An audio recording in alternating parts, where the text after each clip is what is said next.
6 number देखो यहाँ पे, ये तो दूसरा वाला ठीक है, पहले वाले को सुधार करते हैं।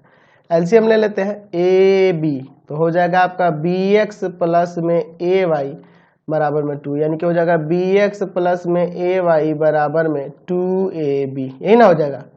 चलिए तो ये पहला समीकरण, ये दूसरा समीकरण तो ठीक ही है।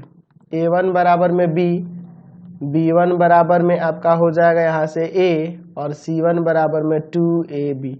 उसी तरह से यहाँ a2 बराबर हो जाएगा आपका a, b2 बराबर माइनस का b और c2 बराबर a square minus b square. चलिए अब फॉर्मूला लगा के सॉल्व करते हैं। x बटा में बी सी यानी b1 c1 b2 c2 और y बटा में ca यानी कि c1 a1 और c2 a2 माइनस 1 बटा में ab यानी कि a1 b1 और a2 b2। चलिए सबके मान को यहाँ रख के सॉल्व करते हैं।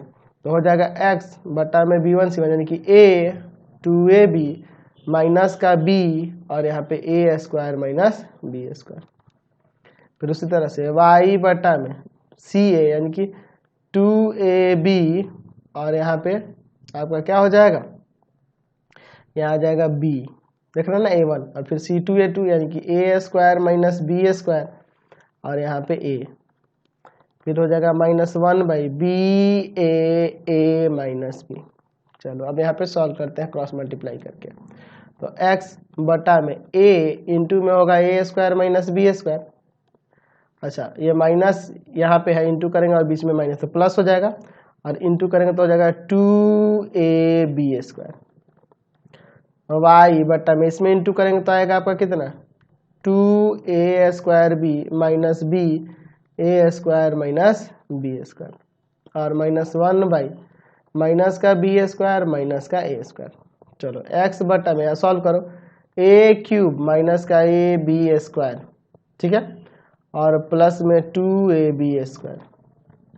उसी तरह y बटा में यहाँ पर 2a स्क्वायर बी और minus A square B minus minus plus B का क्यूब बराबर में माइनस 1 बाई, यहाँ माइनस कॉमन कर लो B square plus A square.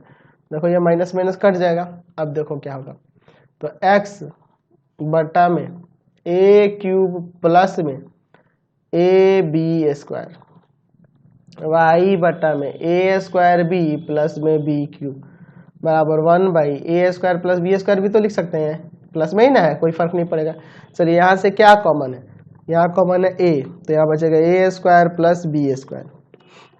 y बटा में यहाँ पे कॉमन है b, तो बचेगा A square plus B square, A square plus B square और यहाँ 1 बाई है ए स्क्वायर प्लस बी स्क्वायर। अलग अलग बांट दो यहाँ से, तो यहाँ हो जाएगा x बटा में a ब्रैकेट में A square plus B square और बराबर में 1 by A square plus B square. उसी तरह से y बटा में b इंटू में A square plus B square और बराबर में 1 by A square plus B square. तो ये दोनों कट जाएगा, यहाँ भी कट जाएगा, ये जाके इंटू करेगा तो x बराबर यहाँ से a आ गया और y बराबर यहाँ से b आ गया। तो a और b का x और y का वैल्यू आ गया।